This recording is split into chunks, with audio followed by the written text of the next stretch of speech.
In January 2014, the quiet suburban town of Brook Haven, Georgia, was rocked by a chilling discovery. The body of 18-year-old Heather Malone was found lifeless in the living room of a modest family home. The brutal end to her young life would unravel a haunting tale of obsession, betrayal, and devastating consequences. Heather had once been the shining star of Brook Haven High School, a spirited cheerleader, known for her bright smile and magnetic energy. But behind her popularity was a young woman burdened by deep insecurities. Growing up in a fractured home, with an absent father and an alcoholic mother, Heather's confidence was fragile, and her need for validation ran deep. She masked her pain behind perfect curls and polished routines, but inside, she craved connection, someone to truly see her. In the fall of 2012, Heather found that attention in an unexpected place: her high school basketball coach, Nathan Ellis. Nathan, 28, was everything the community admired. He was charismatic, patient, and deeply committed to his team. His players respected him, parents trusted him, and his wife, Hannah, adored him. Hannah, a sweet-natured kindergarten teacher, and Nathan had been college sweethearts, married for 4 years. Together they'd just bought their first home, dreaming of starting a family.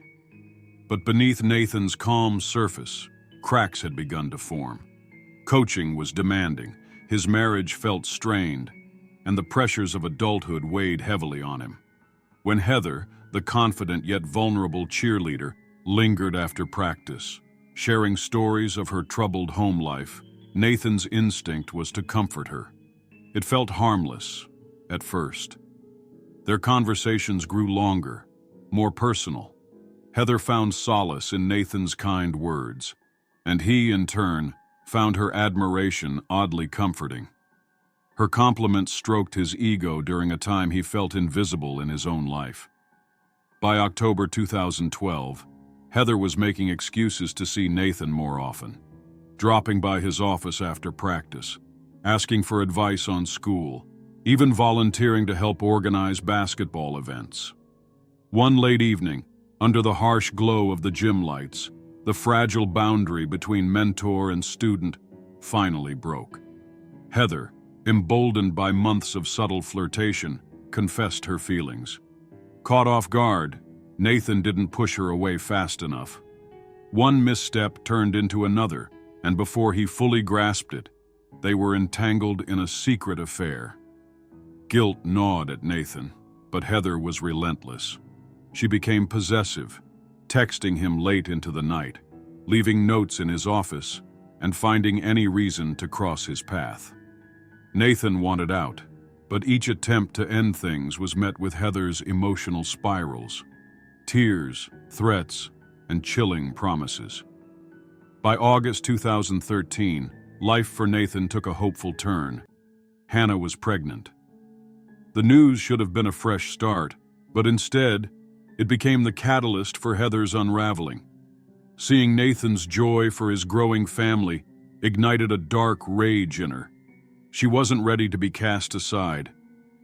Then came the night everything changed. In November 2013, Heather showed up at the Ellis home, pretending she had left a cheerleading jacket there. While Hannah politely invited her in, Heather seized a twisted opportunity. When Hannah stepped away to check on dinner, Heather laced Hannah's tea with poison, just enough to harm, not kill. But things spiraled out of control. That evening, Hannah collapsed, rushed to the hospital in critical condition. She survived, but the baby didn't. Nathan was shattered. The loss gutted him, but suspicion gnawed at his mind. Something about that night felt wrong. When he learned Heather had been there, a cold realization hit. Confronting her only deepened the nightmare. She denied everything, her expression a chilling mix of innocence and something far darker. "You shouldn't have chosen her over me," she whispered before walking away. Nathan's life became a prison of fear and guilt. He tried to keep his distance, but Heather's obsession had reached its peak. She followed him, left notes on his windshield, and even hinted at knowing where Hannah worked. Police were involved, but Heather was careful, always skirting the edge of legality. By January 2014, Heather's mental state had fully deteriorated. Friends noticed her erratic behavior, wild mood swings, paranoia, and an unsettling fixation on Nathan. No one realized just how dangerous she had become. The night of Heather Malone's death remains a haunting mystery, one that continues to divide the quiet community of Brook Haven. It was a cold January evening when Heather, consumed by heartbreak, rage, and a spiraling sense of betrayal, made her way to the Ellis home for what would be her final act. No one knows exactly what she planned, whether she intended to confront Nathan one last time, plead for his attention, or harm the family she blamed for her pain. But what is certain is that the night ended in irreversible tragedy. Heather broke into the house through the back door, unnoticed in the stillness of the night. The home, once filled with dreams of a growing family, now stood heavy with grief after the loss of Nathan and Hannah's unborn child, a loss Heather had secretly caused.